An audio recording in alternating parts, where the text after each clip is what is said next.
Hello, everybody, and welcome to the Bitch Bible Podcast. If you're watching the video, you're welcome. I got my roots done. I am hoping this week that we can just have a gay old chuckle. I'm going to be super honest with you. Never have I ever done a social media cleanse. I'm putting down my finger. This weekend, I hate an announcement about going off social media. There is nothing more broken than that. But I made the grandiose decision to delete the Instagram app for 72 hours because I really did just need a cleanse. And I just want to say this, okay? We're going to laugh here today. Melissa Wood Tepperberg is in a neck brace, not keeping up with her journey in her neck brace. Was that a loss for me this weekend? Yes. But it was so needed. I felt just this week, I don't know if it was the moon, the blood moon, the 999 portal, watching way too many Netflix documentaries that just really put me in a slippery slope. But I just feel like it's a very hard thing to navigate because it's Fashion Week and 3.5 minutes from now, I'm going to be slinging some sad link to a pair of Bottega sunglasses like the biggest loser on the planet. But then with social media comes all of this discourse, and we've become so desensitized to it, and everybody is fighting, and there's no movement and there's no traction, and it's so counterproductive, and everything is politicized, and people are dying. Schools are being shot up. Children are being murdered. And it's at what point, does it all just become white noise to us? And I keep thinking about, I have young relatives, nieces, nephews on Instagram, and they're 8. And I'm how are we, how are they consuming all of this? How are they carrying this? Thank fucking God Clyde is only 2 and has no concept of what's going on. And then you don't want to be detached from reality. You need to understand the state of the world. It's important. You can't be in fucking La La Land in rose-colored glasses and swipe to shop. But on the other hand, every sentiment is that opinion is minced and politicized. And at the end of the day, people are being shot in schools, in fucking speaking engagements, whatever it is. And we've all gotten way too comfortable with all of the discourse and all of the tragedy, quite frankly. And I just really think that we should, I don't know. I'm going to start this over. No, I'm not going to start this over. I was just about to cut and rewind. I'm not going to. I'm going to live with that. Because then I'm contributing to the problem. Then I'm mincing and parsing because I'm so afraid that, political affiliation is going to be misconstrued, which is crazy. It's crazy. It's all fucking crazy. But anyways, Melissa Wood Tepperberg is in a neck brace.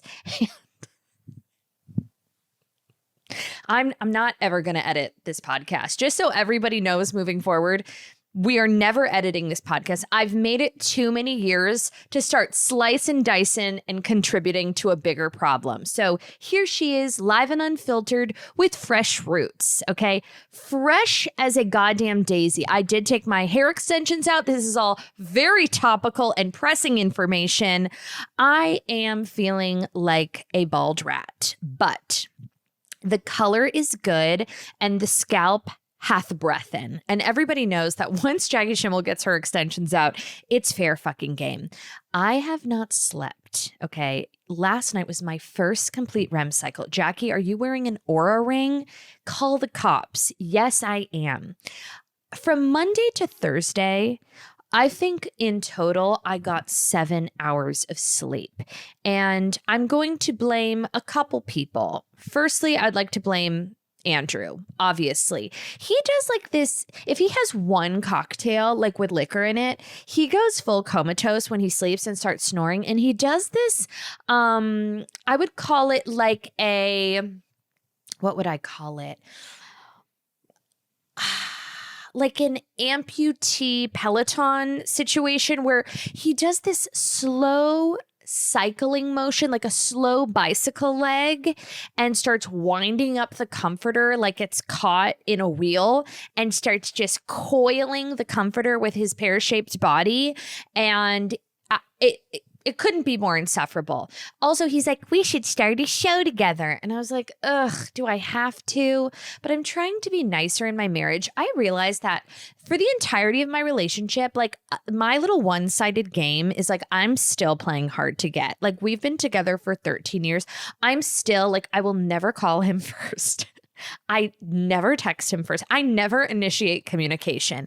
And I kind of always act like he's bothering me, which I feel like has worked thus far, but I need to like be somewhat sweeter to him. So I've decided to selectively join him in his, in a viewing of our choice, shall I say, because like this man has now seen Real Housewives of New York from the ground up 413 times.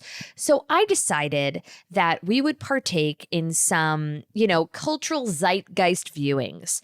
First things first, we watched, what was it? Oh, Unknown Caller, which was, I just can't stop thinking about what's her face's, the mom's jaw. Like the lack of definition in that jawline, and like that, whatever was going on with the posterior of her nose tip, like can't even get over it. Like what a staple would do for that girl. Just a staple to the chin, a little Kybella, a little suck, suck, tuck, tuck, nip, nip, so would change your whole life. Okay. First we watched that. That didn't I thought that was toxic and dark, but that didn't really keep me up all night. Then we moved on per Heather McMahon's request. And I do have a bone to pick with her over this. Like the suggestion was wild. She should know that something like that, she's very well aware of my sleeping habits and my lack thereof. So for her to recommend that Andrew and I watch the Amy Bradley documentary is just in poor taste and rude. So we start watching, and I'm obviously hooked. We started watching on Monday, which coincidentally was the 999 portal, okay? And I'm watching this shit. You know what is also so sick about Heather McMahon suggesting this fucking documentary? This bitch has been trying to get me on her cruise for eons, okay? Eons. And I think she's holding a little bit of a grudge because I gave her the hard no on going on the absolutely not Heather McMahon cruise. It was like I forget, was it like 3 or 4 days, time of her life. Everybody who went said they had the best time. Okay. I'm not a boat gal. And if I wasn't a boat girl before the Amy Bradley documentary, the fact that she's trying to get me to go on her cruise and then suggest the Amy Bradley documentary, okay, is the craziest flow of logic I've ever heard. It's just insane. Okay. So there's 3 parts. And if you haven't watched it, don't. It's terrifying. I'm a lady of the land through and through. I went on one cruise. It was a 3-day Mexican cruise when I was 18 years old with my mom, my dad, and my sister. And when I tell you that it could have been me, I was slugging strawberry daiquiris, chicken tenders. I was trying to hook up with the special activities coordinator on the Lido deck. His name was DJ Luke. He had an overbite and braces, and he was working the teen club. And if you think I wasn't in a sensible halter top from Wet Seal, shaking my tits for daiquiris at the teen club on the top floor of the Lido deck into the wee hours, you are dead fucking wrong. Dead fucking wrong. So it was all just a bit triggering for me. And I also called the fact that she was a lesbian in 3.5 seconds. I'm like, I know a les when I see one. And that haircut and that Tasmanian devil tattoo, that is rug munching central. But anyways, what was I saying? Oh my God. Okay. So I wake up Monday after watching part 1 of the Amy Bradley documentary, and it's the 999 portal and all these dumb bitches on Instagram being like, time to manifest. I'm like, maybe you should start manifesting because your life ain't going so great. Okay. You've got your moleskin in your studio apartment with like your side project of being a life coach, and that hasn't worked out. So all the manifesting in the world, I'm not taking tips from you, okay? I'm not taking tips from you and your spaghetti strap Burning Man top, okay? Anywho. So I wake up at like 1:30 in the morning and my head is spinning around because I'm thinking, the cliffhanger from the part one. I'm thinking about Amy Bradley. I'm thinking about her scissor sister. I'm thinking about cruise ships. I'm thinking about maritime law. I'm thinking about the Scientologists on the open sea. Okay. Unrelated, but it makes sense why they have so many ships. Then I'm thinking about being sex trafficked in Paris because as one does, I'm now making the Amy Bradley documentary about me on my Carnival cruise ship with my parents in Mazatlan or whatever with the strawberry daiquiris. And then I'm thinking, oh my God, what if I get sex trafficked in Paris? And then I'm thinking all about this during the 999 manifestation portal. And then I'm thinking, am I manifesting getting sex trafficked? I wake Andrew up in the middle of the night.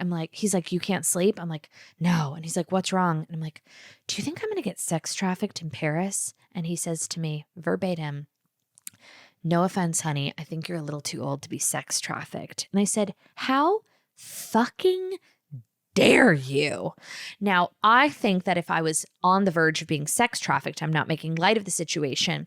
I feel like I'm just too annoying and too loud, and I wear overly embellished clothing and like really flashy sunglasses. So I just feel like it would be hard to sex traffic me because I'm just so loud, both in volume, decibel, and also just my ensembles, because I've been compiling looks, and like sometimes when I go to France, I try to like do the Parisian thing where I'm just like wearing black, like in a coat and little leather leggings. But this time I'm dressing like a traffic cone because I don't really want to manifest being sex trafficked in France.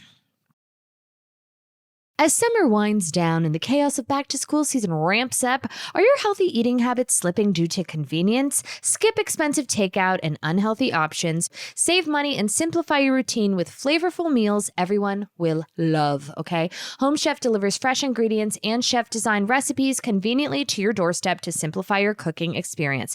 Users of leading meal kits have rated Home Chef #1 in quality, convenience, value, taste, and recipe ease. So whether you prefer classic meal kits with pre-portioned ingredients, quick 30-minute recipes, oven-ready options, microwave meals, or a dedicated family menu, Home Chef has everything you and your family need for hassle-free, delish dinners. They have over 30 options a week and serve a variety of dietary needs. Plus, it's so economical, you're going to save money. For a limited time, Home Chef is offering my listeners 50% off and free shipping for your first box, plus free dessert for life. Go to homechef.com/Bible. That's homechef.com/Bible for 50% off your first box and free dessert for life. Homechef.com/Bible.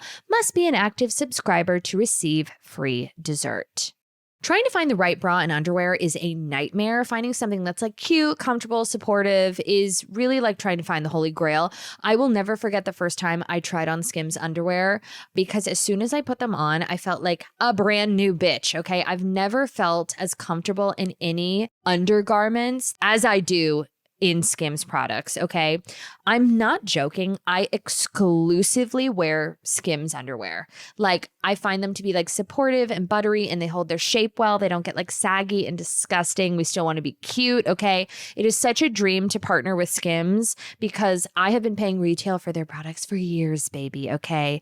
The entire Skims Intimates line is flawless. The Fits Everybody boy short, I'm wearing it right now. I told you I'm on a new journey with like sheer balloon pants, and I've got them in every single color, and you can wash them as many times as you want. They hold their shape, they hold their comfort, they're soft, and they are the best. Shop my favorite bras and underwear at skims.com. After you place your order, be sure to let them know that I sent you. Select podcasts in the survey, and be sure to select my show in the drop-down menu that follows. It's so toxic. I mean, I just like put myself as the main character in everyone else's story, and it's not okay. It's insular, it's narcissistic, and it dilutes the drama of Amy Bradley. Do I think she's still alive? Yeah, I kind of do. I don't know. Like, it's so crazy. If you haven't watched the documentary, don't, like I said. But, you know, people spotted her, and I feel like I feel like timeline is important to the Amy Bradley documentary because like nowadays, if that many people came forward and were like, we saw Amy, she was on the beach scissoring whatever, a local. But these people had nothing to gain at the time. There wasn't social media. They weren't being flashed all over the news. There wasn't like pay incentive, especially like the guy from the Navy who saw her at the bar. He, if anything, could get in trouble for doing that on the clock. So a lot of these people that came forward, I just don't understand what the incentive would be to lie about seeing Amy Bradley. You know what I mean? And those photos that they show, if like on that escort website, I mean, it looks exactly like her. I don't know. I think that maybe she got pregnant and maybe they're threatening the lives of her children if she came forward. But allegedly, Heather McMahon's cruise, her next cruise, is going to be routed specifically to the Amy Bradley sightings so that if she's out there, 2,000 Caucasian women on a boat in leopard will be able to find Amy Bradley and summon her back to the ship and bring her back home to North Carolina or wherever she's from. So that's just, there could be a happy ending soon. But anyways, I didn't sleep for like 3 days. I started seeing shit. I was like one with the aliens. I'm manifesting all types of trauma. And I had a full motherfucking REM cycle yesterday. Okay. I got a sleep score of 94. So now everyone can relax. And did I get in a fight with a girl I went to high school with this morning? Kind of. It's a one-sided fight. The best thing about having a platform, it's not for change or world peace. It's for talking passive-aggressive shit about people you went to high school with and knowing that it'll trickle down. So I'd like to take the opportunity to tell y'all a little story. About 3 years ago, right before I found out I was pregnant, I was at a Nordstrom at the Topanga Mall, sauntering around, tootling, buying tank tops, new Bottega sunglasses, a lip gloss. Who cares, okay? Childless and free. And I run into this girl that I went to high school with who has 4 children. And, we're catching up. We're doing the thing. She puts her hand on my shoulder. Now, it should be mentioned that she had a Michael Kors watch on because I would like to be a cunt for the next 3.5 minutes. A Michael Kors watch. Nope. Details are everything. She had a Michael Kors crossbody bag, even worse, an Apple Watch with the faux Rolex wristband from Amazon, and a very wide brimmed hat. A very wide brimmed hat. Was this the conception of Off-Brand October? Perhaps, because if you think Jackie Schimmel is not polishing off her lack of color wide brimmed hat for Off-Brand October, Meghan Markle, your days are numbered. You're dead wrong. So we're catching up. I'm doing the thing. I'm asking her a bunch of questions about her life that I could give 3/8 of a fuck about. And she puts her hand on my shoulder and she says, I can't believe you don't have children yet. As if I'm missing out, okay? And I'm looking at her thinking, oh, you dumb bitch. It should be mentioned that she had kids very, very early, okay? I think she popped out her first crotch goblin at around 23 years old, which is absolutely fine.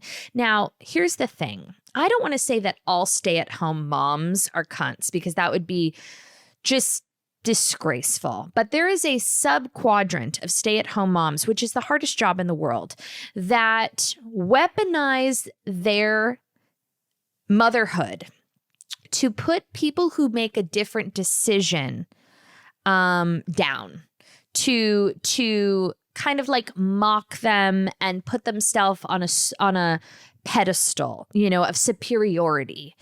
And I would say it's about 6%. I do think, I don't have like a diagram and like a PowerPoint ready, but I do think that there is a certain resentful animosity and self-importance with young stay-at-home moms, not all of them, that maybe their wings were clipped a little early, and to see anyone flying high in the sky triggers them. Not all, but I'd say 6%, okay? Especially people that were cum dumpsters in high school who are now rewriting history.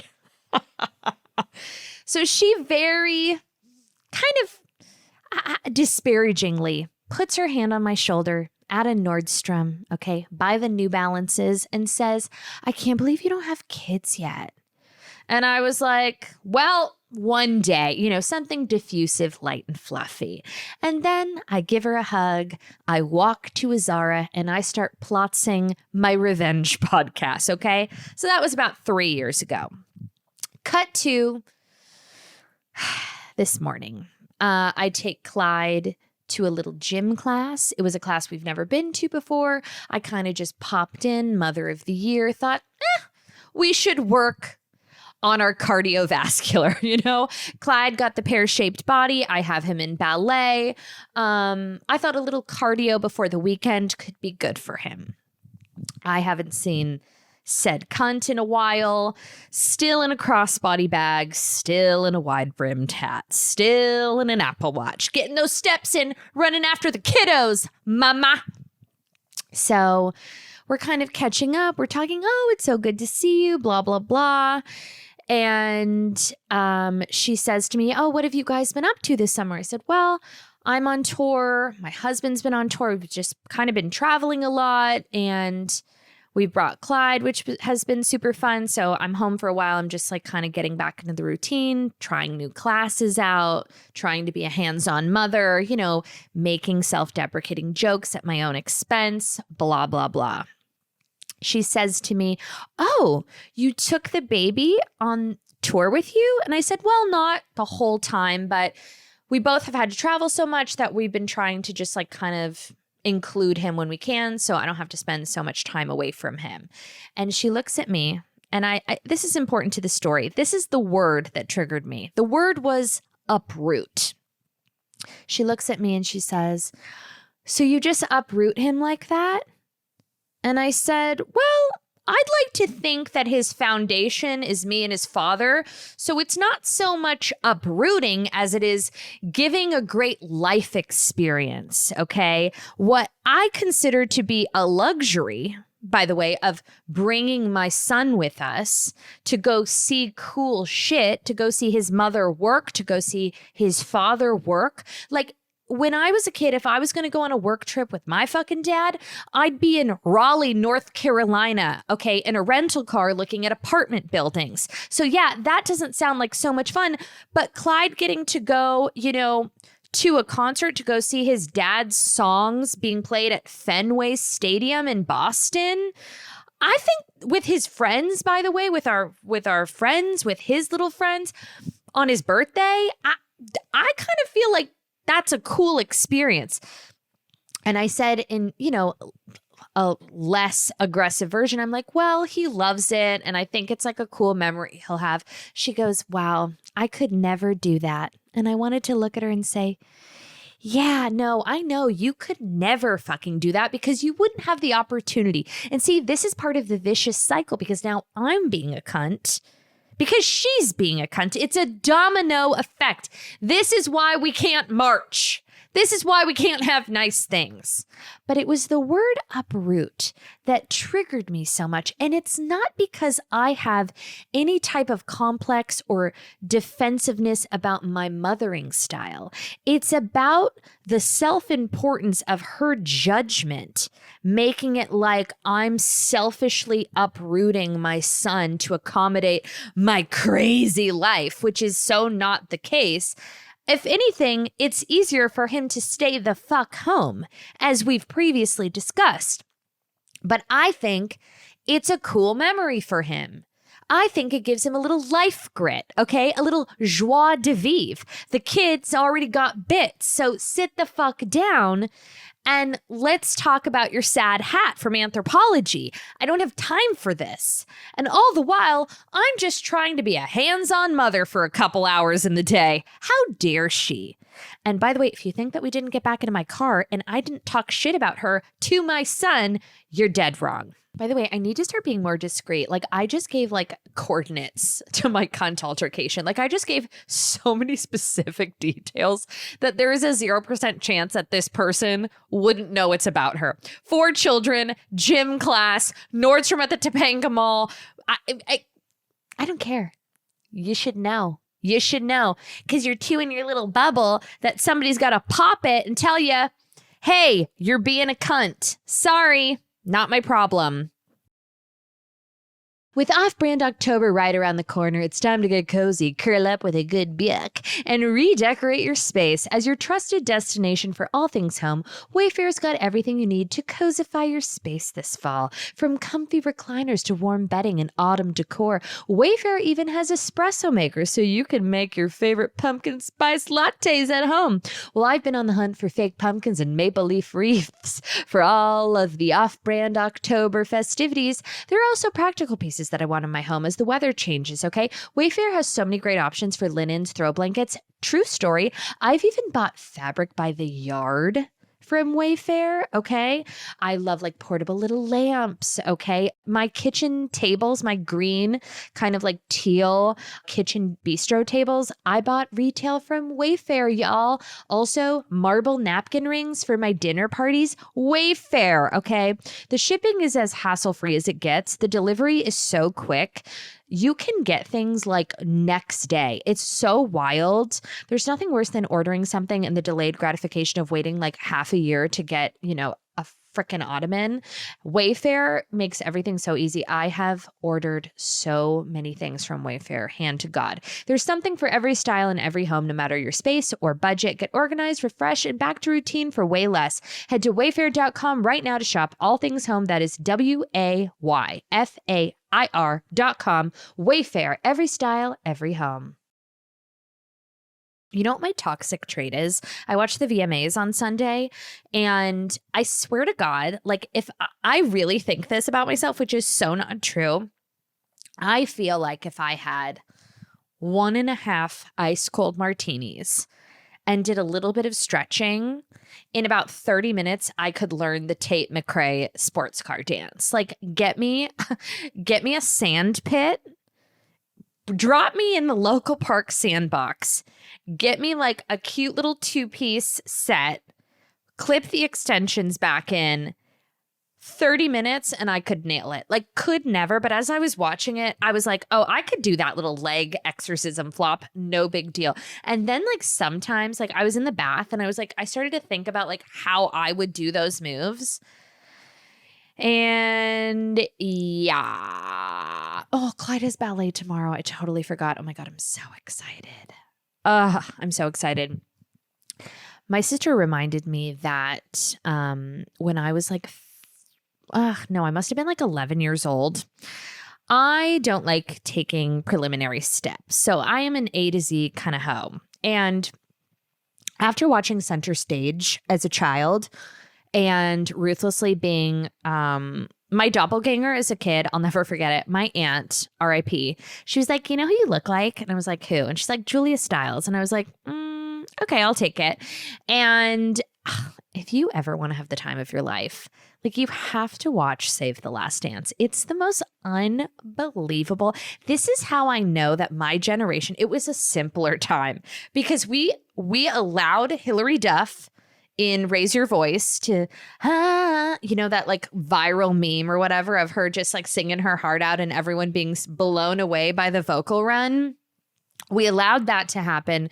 We allowed Julia Stiles to culturally appropriate like a Juilliard dance number in Save the Last Dance. We allowed Cooper Nielsen to groom Jody from Center Stage, and we embraced Maureen the bulimic. Okay. It was just a simpler time. Okay. And we gave a green light to all of these beautiful films.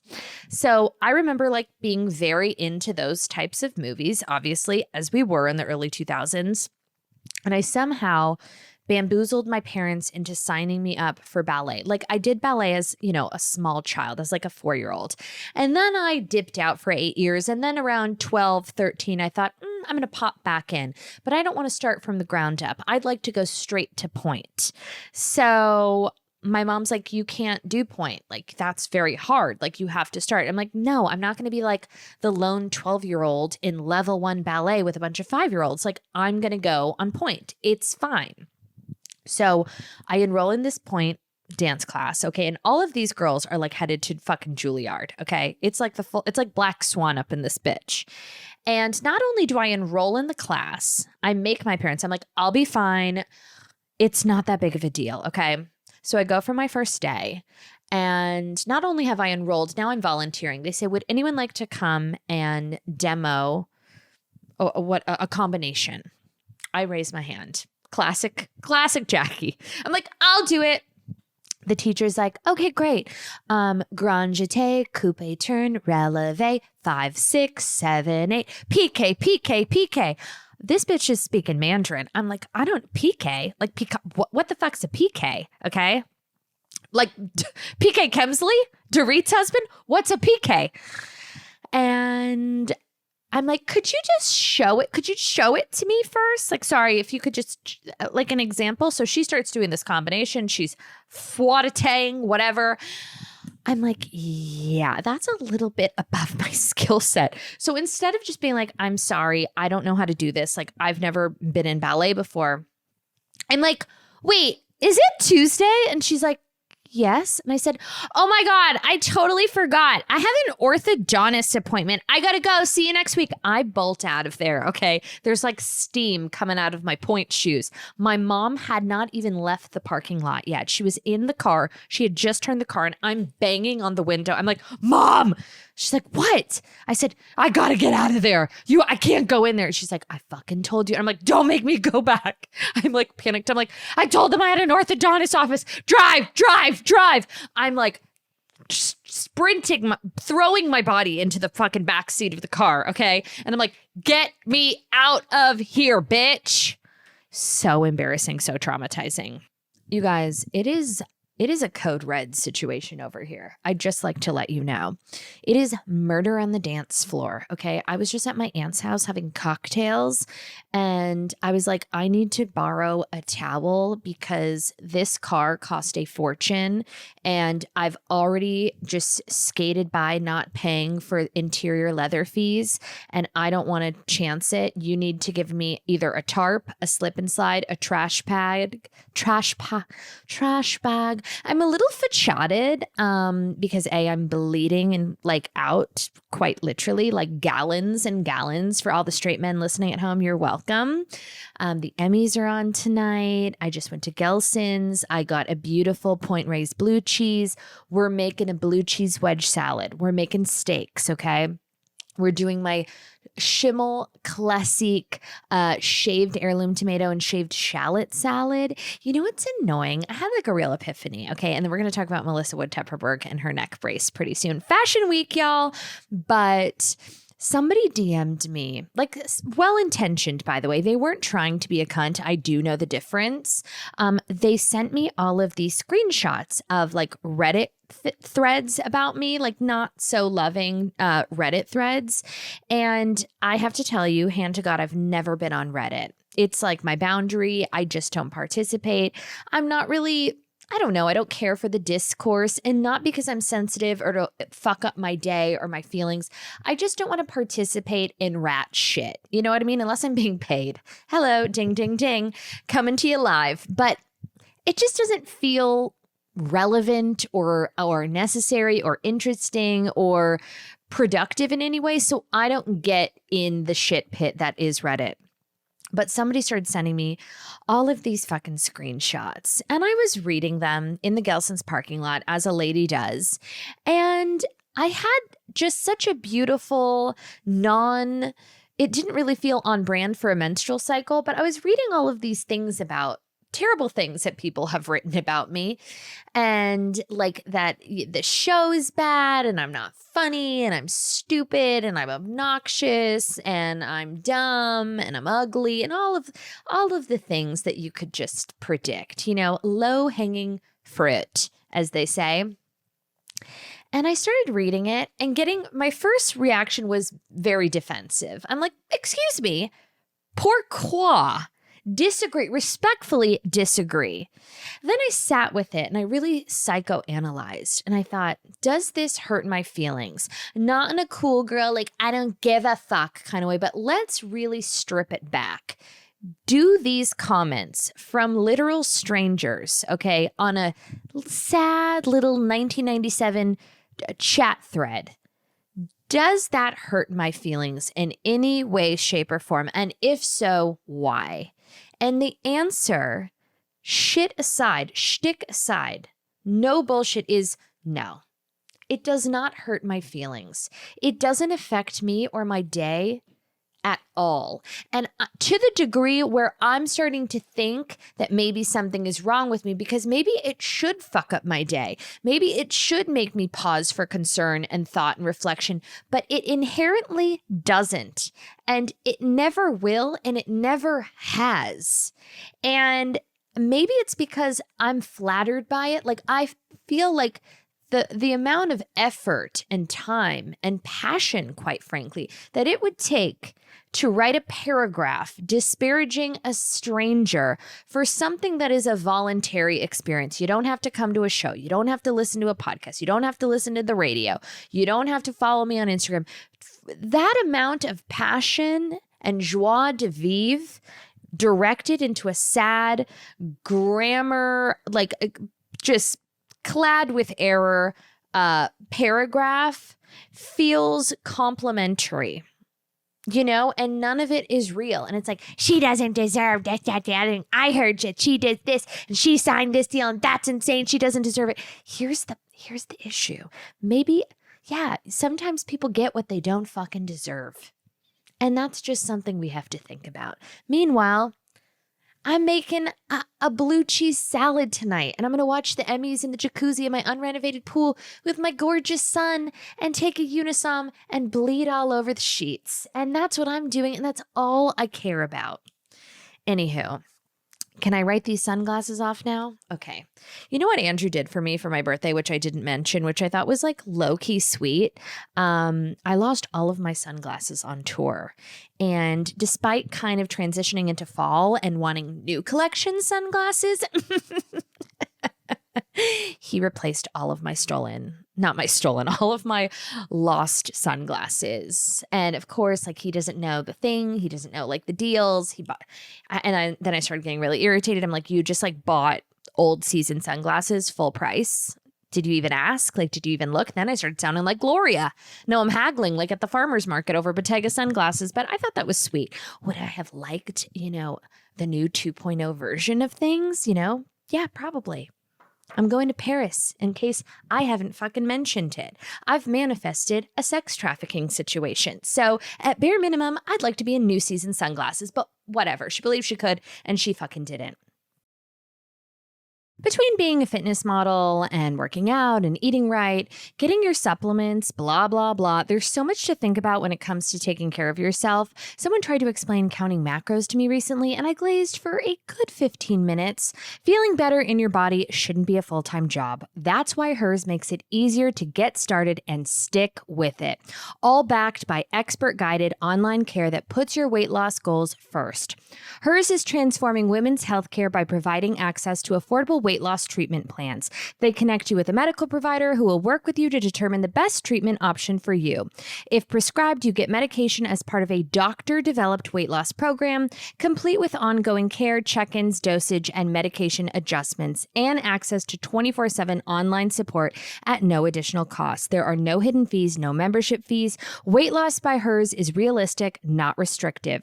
Hers provides access to affordable weight loss plans built around oral medication kits and GLP-1 injections injectable options. With oral medication kits starting at just $69 per month with a 10-month plan when paid up front. This isn't cookie cutter care that forgets you in the waiting room. It's your health and goals put first, with real medical providers making sure you get what you need to get results, all from the comfort of your couch.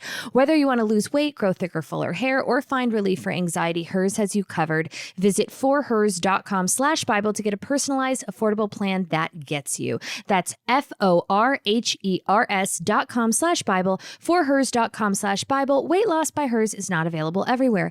Compounded products are not approved or reviewed for safety, effectiveness, or quality by the FDA. Prescription required. See website for full details, important safety information, and restrictions. Actual price depends on product and plan purchased. There is something else I would like to talk about. Sorry, I just short-circuited because we have a lot of things to cover here.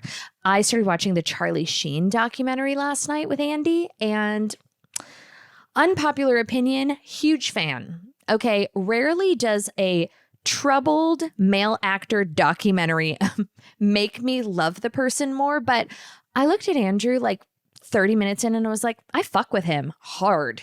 I find him to be transparent, honest, and authentic.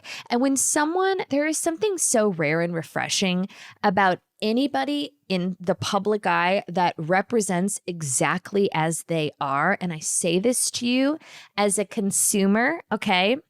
I want you to know, Aunt Jackie wants to tell you a little secret.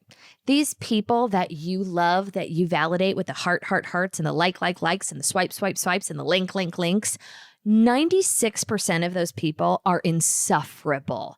You would never want to go to a cocktail with them. Nobody likes them, okay? I'd say let's hover it at 86%. Frauds, okay? Buzzkills, disingenuous, self-involved, okay? Finger off the pulse of reality. Annoying, obnoxious, live inside their own anal cavities. You'd hate them, I promise. I promise you. But everyone has gotten really good at presenting in a certain kind of a way. Not me, obviously, but we're working on it. Charlie Sheen, watch part 2. He becomes like the biggest monster of all time. And then this clip is like, Jackie loves Charlie Sheen. So far, so good. I'm taking what he's ordering. That's not it. I'm eating what he's serving. There we go. She did it. Very intrigued. It's fast-paced. Heidi Fleiss. Oh, my God. I don't know why I know so much about Heidi Fleiss. I think my mom probably made me watch like the Heidi Fleiss courtroom trial like when I was 7 years old because I'm so well versed in Heidi Fleiss. I don't know if there was a movie or a VH1 behind the music. Heidi Fleiss. I have great intel on Heidi Fleiss, okay? She went to jail. She was, for those who don't know, Heidi Fleiss in the 90s was like a high-class escort madame for Hollywood, okay? So she was slinging prostitutes. She was like a female pimp, okay, with all the best girls, with all the best clients, okay? And she's not a fucking narc. The only reason that people connected Heidi Fleiss to Charlie Sheen is because he was paying for his hose with traveler's checks. Okay, so he got kind of roped into the whole thing. And because he was footing the bill for him and his friends and their prostitutes, he kind of got into like a legal entanglement where maybe he was going to have to do prison time. So he cooperated with the police in the Heidi Fleiss trial. Okay. So they cut to Heidi Fleiss in this documentary and she is, I don't know where the fuck she is, Pacoima, Yucaipa, Florida. She is in some type of a parrot sanctuary where she is surrounded, okay, by about 700 parrots. And it is so triggering for me to even see a parrot in a screen, just loose parrots. Oh my God, I went to this local wine bar, okay, with Clyde and Andrew, and I was having the most beautiful chilled rosé and a gorgeous cheese platter. And I look behind me and there is a woman, okay, in a tank top with a parrot perched on her shoulder, 3.5 inches from me. I nearly flipped the table. I nearly went into cardiac arrest. I don't know if that's like a sanitation issue, but I don't want a rogue parrot at a wine bar. And Heidi Fleiss, I don't know how you live like that. It feels very feral, but love her, would take a bullet for Heidi Fleiss. And I mean, considering all the men that are running prostitution rings, and Heidi Fleiss has to do time in prison, because I would imagine if you were going to be a prostitute, Heidi Fleiss would be a pretty great option. Okay? So you heard it here first. Anyways, it's a must watch. Let's get into some pop culture news with Jackie. Woo! Margot Robbie and Colin Farrell have a new movie out. It's called The Lifelong Journey, The Big Bad Journey. I don't know what the movie is called. Here's what I do know. Last week, I spoke pretty passionately about Pam Anderson and Liam Neeson and all of the faux romance PR stunts that we've had to endure to promote a movie recently. Okay, we saw it with Sydney Sweeney and Glenn Powell. We saw it with Liam Neeson and Pam Anderson. We saw it with Ariana Grande and Cynthia Erivo. Okay, and now on the flip side of that, Margot Robbie and Colin Farrell are promoting their new movie that I don't remember the name of. She could not, when she walked out to that premiere in that naked dress, okay, with a fully bedazzled, I think it's Armani Privé, with the bun and the low back and the body and the jewels, I gasped, okay? I always root for the overdog. I love a pretty person, okay? You're never going to hear me talk shit about Margot Robbie because I'm rooting for her. To be that gorgeous and talented, like no notes, okay? I'm not going to shit on you. I'm going to celebrate you from a healthy distance. Here's what I will not participate in. If I have to hear about Margot Robbie's chippy sandwich one more fucking time, this is a promise. This is not a threat. This is a promise. I will burn my house down. On the other side of the spectrum, first we have the faux romances. Now we're doing sticky snack time, okay? In every fucking interview, Colin Farrell talks about how he made the same sandwich for Margot Robbie every day and she devoured it, and how he's never met anyone that snacks more. Obviously, Colin Farrell has not met me. Do you know what I keep in my fridge in my new car? Parmesan crisps. I have those Smart Sweets watermelon sours. I have 2 fruit bars from Trader Joe's. I have Snake River Farms beef sticks. I have caffeine-free Diet Coke. I have some matcha packets, and I've got 2 bottles of Fiji. Okay, and that's just day by day. I eat from the second I wake up. Like oh my God, I've also like really taken a liking to passion fruit juice that I get at the farmer's market. Chug it down. Unbelievable. This is not about me. This is about the chippy sandwich, okay? Allegedly, Colin Farrell, every single day of shooting this movie, gets 2 thick, generic pieces of white bread, okay? And then puts, I don't know, like mayonnaise and chips and wraps it in foil and cuts it diagonally and brings it to Margot Robbie in her trailer so she can have a chippy sandwich. And to that I say, let me see you chew it. Do not believe this unless I see her devour a chippy sandwich. I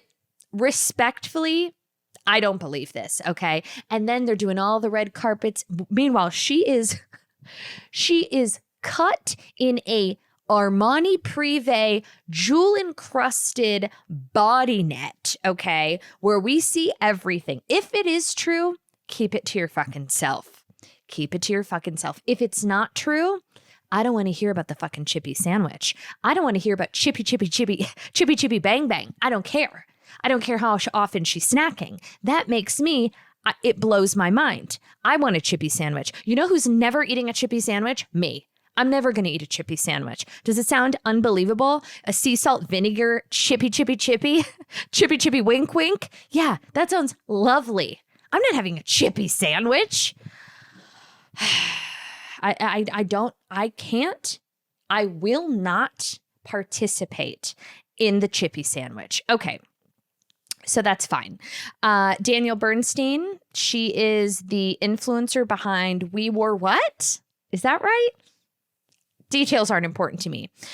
I guess she is under some heat or virality, if you will, because she's getting married and she sent a mood board to her guests with shoppable links for her wedding reception. So dresses that she recommends, suggests with with a shoppable link, like an affiliate link, like, hey guys, welcome to my wedding. The theme is autumn al fresco. My color palette is burgundy, pale pinks, mauve, and Parisian peach. And if you click here are some dresses that I approve for you to wear at my reception, and I'll get 13% back. Thank you so much. Kisses. My friends would egg my house. My friends would never, I can't even imagine. I accidentally sent an affiliate link to one of my best friends who asked me about this. I forget what it was. It was something stupid. And when it was like 3 years ago, I didn't know how to work the Amazon app. There's an affiliate link. There was a storefront. I was trying to do a storefront. I never did a storefront. We don't have a storefront. And I went to share the link and it copied an affiliate link because I didn't know how to, I just said copy link. Okay. And when I tell you that not only has she brought it up for the better half of 3 years, she also likes to tell other people that I did that. And it's become like a public bullying harassment moment. And my friends would never speak to me again. Like most of my friends have me blocked on Instagram. I'm not joking. They're like, oh, we mute your stories. I can't take it. Like, and it makes me love them. I feel closer to them in that situation because I so understand, and we're all watching the same movie. Like, I got it. Speaking of self-promotion and cringe factor, I will be making an announcement in 24 hours. So if you live in Irvine, Los Angeles, San Francisco, Atlanta, or Nashville, set a little reminder. Yeah. That was subtle. Good job, Schimmel. Julianne Hough has big plans for that scalp of hers. Do I think she was trolling me on the Not Skinny Not Fat podcast with Amanda Hirsch? Kind of. She addresses gyrating with her brother. I don't want to say that I am the face of the Hough scissor sister rumor of 2017, but I did plant that seed. Everybody knows it. It was addressed and heard, understood, and metabolized. Next, she said that she has some plans, and I'd like to share them with you. She says, I have this thing on my list of things I want to do. I want to go to Bhutan and shave my head with a monk. It was just to shave my head, but now there's 2 added layers, Bhutan and a monk. She also made it very clear that she is not spiraling. She's not mentally unstable.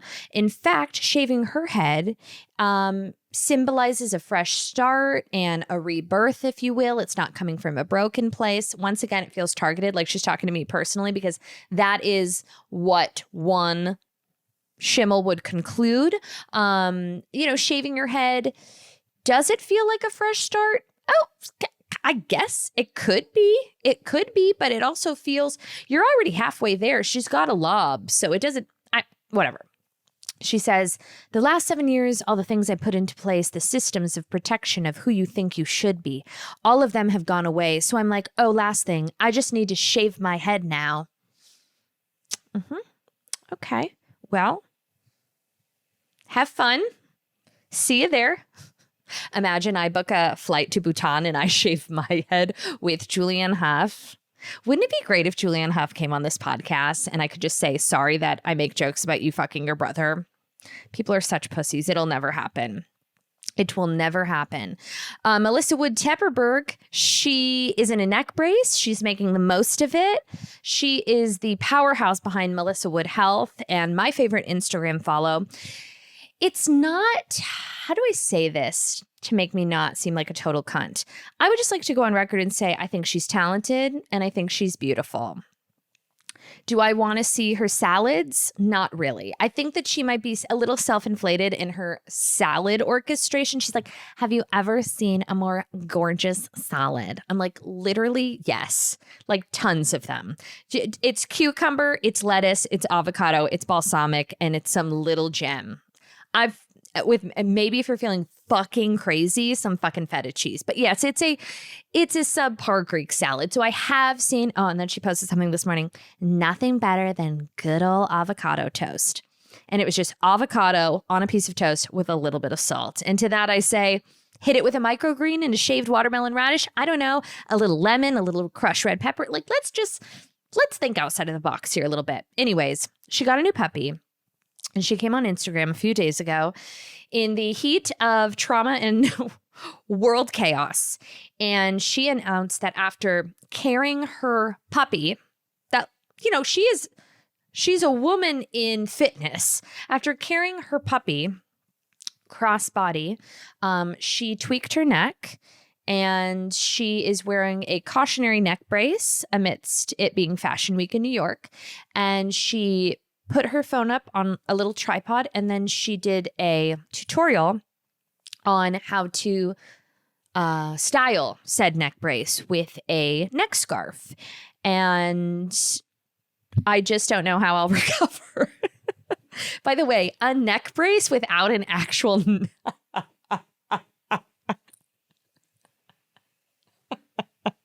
Hard launching a neck brace from like strain because you were carrying a brand new puppy when you're it is so layered. It's so funny. And I hope she has one bitchy friend that keeps it 100 with her and is like, bitch, you run a fitness empire. You were carrying a 4-pound puppy.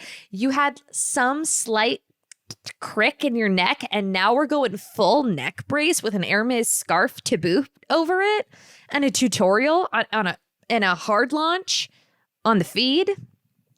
We don't deserve her. We don't deserve her. Ooh, also, I have 2 more things that I hate that I forgot about. I mean, this with Hate Jacqueline, it's going to trickle over all year. One thing that I cannot fucking stand is... Sorry, I had to burp. I had a Coke Zero.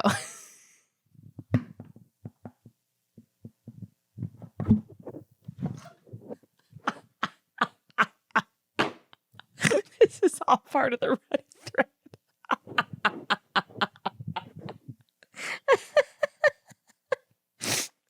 I don't know what they're talking about. The show's amazing. It's highbrow, 12 years deep, and I'm fucking killing it. Shut up. I hate electric Toto toilets. I know that they're expensive and like sanitary and cleanly, and they'll give you a rim job. First of all, I hate a heated toilet seat because it feels like someone was just on it. I like ice cold sheets, and I like ice cold toilet seats. Now, I have all Toto toilets in my home. I have the ones, I forget what they're called. It's like the English style with the brass lever, custom order brass lever Toto toilet. You're welcome. She works hard for the money. Okay.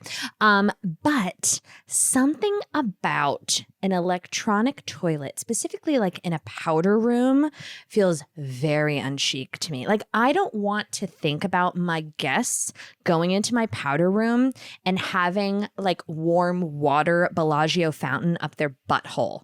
Like, it's too many bells and whistles. It's too many features. I don't like buttons on a toilet. I don't like buttons on anything. I hate buttons. Okay. Like, I don't want a remote control toilet with the electronic. It's so 2025. It's not for me. It's like not old world. It's not European. I find it to be very like, what are we, Xenon girl of the 21st century with the fucking weird ass like light, what is it called? Light show toilet.